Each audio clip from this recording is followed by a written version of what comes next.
From towering stone walls to gigantic statues, historians and archaeologists have been trying to figure out who built them, why they were built, and most importantly, how. Pumapunku in the Andes Mountains of Bolivia is part of a larger temple complex linked to the Tiwanaku culture. It's thought to have been built between 536 and 600 CE, but some researchers think it could be even older than that. The site has these impressive stone blocks, with the largest weighing around 131 tons, way heavier than most modern construction equipment, and they were sourced about 50 miles away. Moving these enormous stones to such a high altitude site would have been no small feat. The area is above the tree line, which means they couldn't use wooden rollers. So how did the builders actually manage to transport these massive blocks? And it's not just how heavy they are, it's the intricate carvings on them. There are these precise etchings cut into the stone, perfectly straight lines. Did they have some kind of advanced tools we just don't know about? Without knowing it, I'd think these were carved with modern day electric tools, but of course that wouldn't have been the case in the year 600. In Saqqara, near the pyramid of Djoser in Egypt, archaeologists discovered 24 coffin-shaped black boxes. These boxes are made of solid Aswan granite, a material so tough that it's hard to scratch even with modern tools. Each box is massive, weighing over 100 tons, and they're designed to be airtight. The lids of these boxes are also made from granite and weigh about 30 tons each. The precision with which these boxes were cut and assembled is just astonishing. Some think that the sheer level of skill shown in these boxes is just so high that it seems almost impossible for ancient people to have achieved it. Of course they did though, which just goes to show how truly impressive the ancient Egyptians were, unless of course you're in the alien camp and think that aliens just helped them out or that the Egyptians copied some advanced design of theirs. As for now though, nobody knows exactly why there are 24 boxes or what their original purpose was. Uxmal on the Yucatan Peninsula of Mexico is one of the most important cities of the Maya civilization. It's a site full of massive structures, but one of the standouts here is the Pyramid of the Magician, also called the House of the Dwarf. Legend has it that a dwarf, who hatched from an egg, built the pyramid in a single night. In reality, the pyramid was built in the 6th century, but it's still an impressive feat, standing 115 feet tall. The pyramid is the largest building in Uxmal, with 5 levels and multiple temples inside. The Maya often built new structures on top of older ones, and Temple 4, one of the top temples in the pyramid, has 12 stone masks around its doorway, thought to represent Chak, the rain god. The governor's palace, another giant structure, covers over 12,000 square feet. You'll also find ancient roads that connect Uxmal to other Maya cities like Tikal and even Caracol in Belize. Today, Uxmal is an UNESCO World Heritage Site, and it's easy to see why.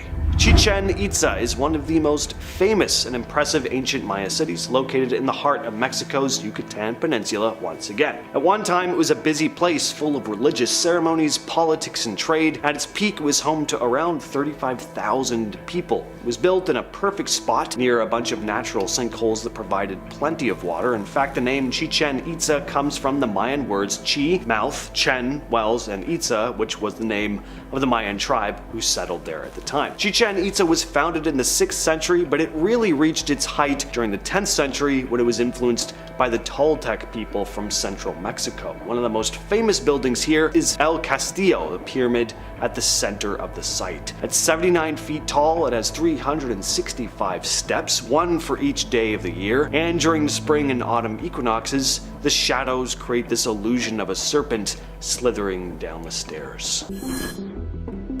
What you're looking at here is the ancient city of Tikal, deep in the Guatemalan rainforest. This ancient Mayan city, thought to have been called Yaxmutal, was once the capital of a powerful Maya kingdom, occupied from around 200 to 900 CE. There were huge pyramids, royal palaces, massive stone monuments, some still standing today, as you can see. Like a lot of Mayan cities, it's not super clear why it was abandoned. Could have been a combination of things, lack of resources, environmental changes. It wasn't until 1848, though, that an organized expedition rediscovered the place, but it's still one of the largest and best preserved archaeological sites in the Americas.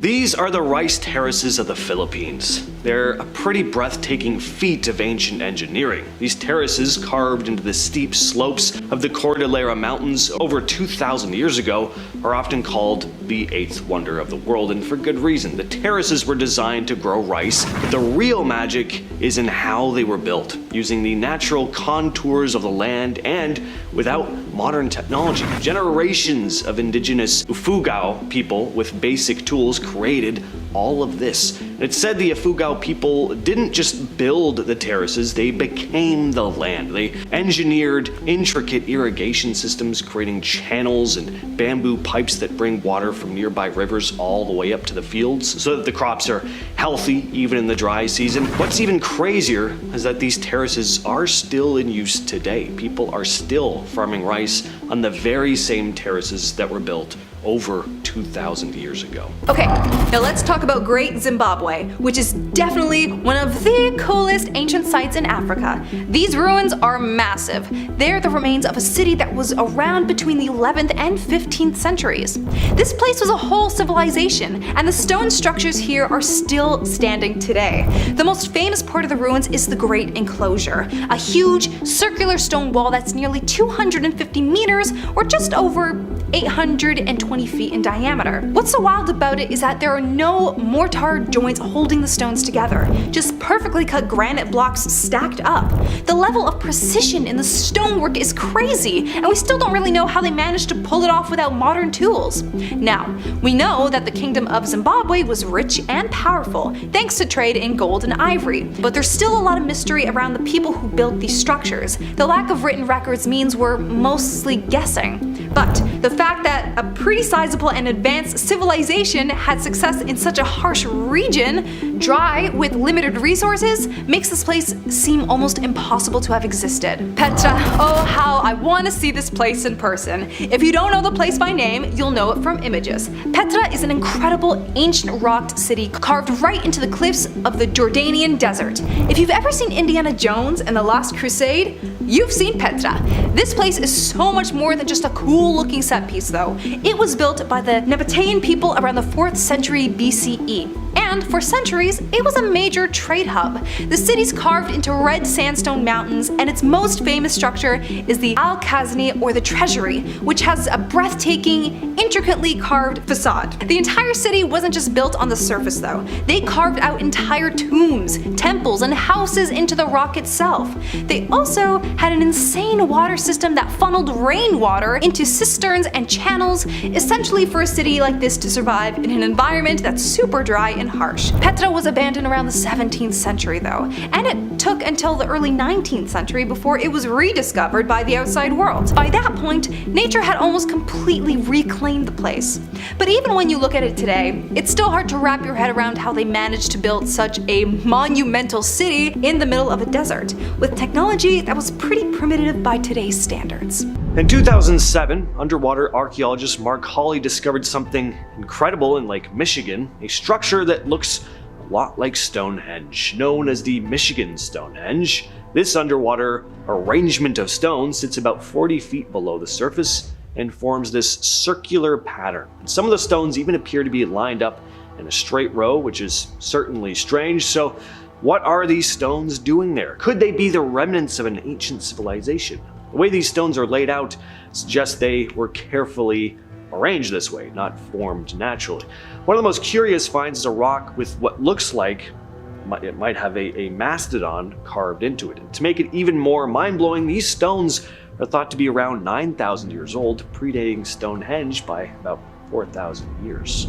This last one's different from pretty much everything else on this list. It's not an ancient city, but it's creepy all the same. A cemetery of sunken Japanese World War II ships. In 1944, Chuuk Lagoon in Micronesia was the site of Operation Hailstone, where US fighter planes bombed Japanese warships, and today this lagoon is home to over 60 shipwrecks, remnants of that brutal battle. It's all just sitting underwater now, corroding ships, tanks, and cars are even scattered across the seabed. As divers swim through the site, they might find barnacle-covered firearm, old gas masks, abandoned medicine bottles, personal items, all just frozen in time. Some of these wrecks even have the bones of soldiers who died in the battle. It's Incredibly eerie, no doubt, but divers will also say the place has a certain beauty to it, a kind of haunting stillness. Starting off this list in our number 10 spot, we have Hattusa's hidden tunnels. Deep beneath the ancient ruins of Hattusa, the once great capital of the Hittite Empire, lies a maze of tunnels that archaeologists still can't explain. These winding underground passageways, carved with eerie precision, stretch far beyond what anyone would expect from a city built over 3,000 years ago. The tunnel's purpose is a mystery. Were they designed for secret rituals, a desperate last line of defense, or something even more sinister? What's more baffling is the advanced craftsmanship. Smooth walls and perfectly angled turns, achieved with tools that shouldn't have existed at the time. Some chambers end abruptly, as if they were abandoned mid-construction, while others seem to lead nowhere, like they were deliberately designed to confuse intruders, or perhaps even those who lived there. The lack of any clear explanation has sparked wild theories, from hidden treasure vaults to portals for communicating with the gods. Whatever their purpose, one thing is certain: the deeper you go into Hattusa's labyrinth, the more unsettling it becomes. Why would an empire invest so much effort into constructing tunnels that no one was meant to find? Next, we are talking about the KGB bunkers. Beneath the bustling streets of Moscow lies a shadowy network of abandoned Soviet-era bunkers that could rival the plots of any Cold War spy thriller. Built in total secrecy during the height of Soviet paranoia, these underground megastructures were designed to shield government elites and military commanders from nuclear annihilation, or so the official story goes. But as researchers delve deeper, the unsettling rumors surrounding these bunkers refuse to be silenced. Some say they were more than just shelters, suggesting the KGB used them as laboratories for classified experiments, interrogation chambers, or vaults for storing state secrets too dangerous to see the light of day. Their sheer size is staggering, with rumors of tunnels large enough to house trains and entire command centers buried so deep they remain untouched to this day. What's truly chilling, though, is what is left behind when the bunkers were abandoned. Cryptic maps, locked steel doors that have never been opened, and strange equipment no one can identify. Did the Soviets bury secrets so dark that even history itself couldn't unearth them? Or are these bunkers still guarding something the world is not ready to find? Asuka, a village in Japan, is home to some incredibly mysterious and ancient monuments dating back to the Kofun period around 250 to 552 CE. The area houses about 20 stone structures, and no one really knows who built them or why. A perfect example is the Masuda no Enfune, or the Rock Ship of Masuda. The thing is massive. It's 36 feet long, 26 feet wide, and 16.5 feet tall, weighing in at about 800 tons. It sits on top of a hill, and when you look at it, really doesn't fit in with anything else around it. While most of the other monuments in Asuka are more in line with Buddhist style, this one stands out as looking almost alien. It doesn't look like anything from ancient Japan, and no one knows for sure what the purpose of this strange stone structure really was. The Rudston monolith is the tallest standing stone in all of Britain, sitting at 25 feet high in the graveyard of a church in the village of Rudston. It's thought to have been erected around 1600 BCE, but its exact origins are still a mystery. Some believe the monolith could have been the reason the village got its name, rather than the other way around.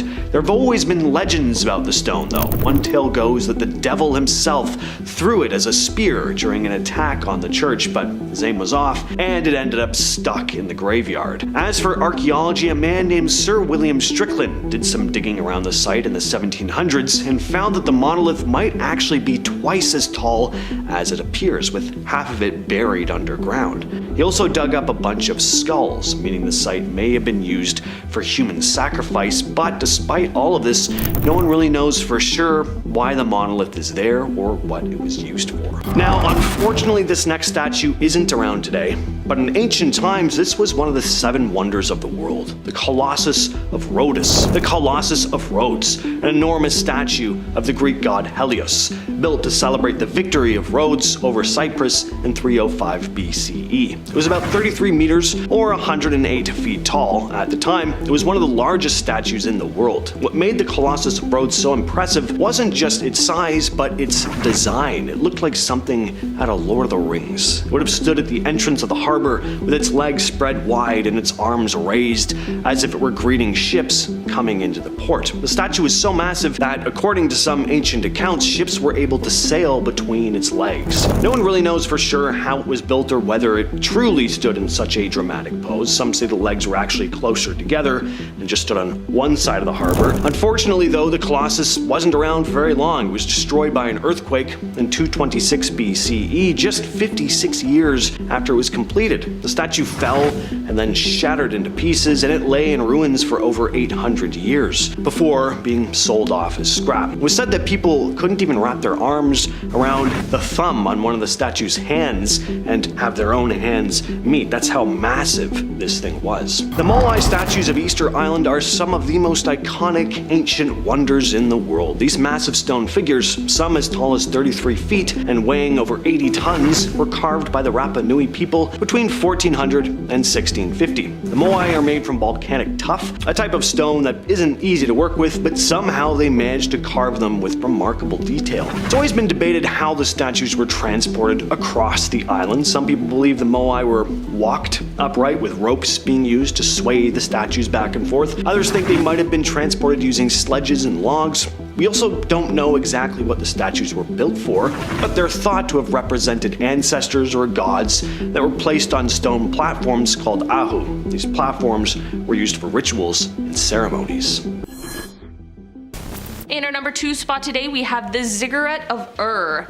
This is an awe-inspiring relic from the ancient world that defies our expectation of early human achievement. Built around the 21st century BCE by the Sumerians, this massive step pyramid was dedicated to the moon god Nana and stands as one of the earliest examples of monumental architecture. What's truly remarkable is that it was constructed using mud bricks for the core structure and then covered with baked bricks bonded with a natural tar, which was quite an advanced building technique for this time. Thousands of laborers would have been involved in this colossal project, meticulously stacking and aligning each brick to create a structure that could withstand the test of time. This wasn't just a religious center, it was a symbol of technological innovation and societal organization. Considering the limited tools and resources available over 4,000 years ago, the sophistication of this challenges our understanding of ancient capabilities. And finally, in our number 1 spot today, we have the Nabta Playa stone circle, which is in Egypt. An ancient marvel that flips the script on what we think nomadic people were capable of thousands of years ago. Dating back to 7000 BCE, this prehistoric site in the Nubian desert is home to one of the world's oldest known astronomical alignments, beating Stonehenge by several millennia. It's astonishing to consider that these early societies had such advanced knowledge of astronomy that they could align stones with celestial events like the summer solstice and the arrival of monsoon rains. The stones were carefully arranged to track the movement of stars and planets, indicating a deep understanding of the cosmos. What's even more incredible is that this was accomplished by nomadic herders, not settled agriculturalists, showcasing their sophisticated observational skills and organizational abilities. The construction involved strategically placing stones in specific patterns, reflecting both astronomical expertise and remarkable planning.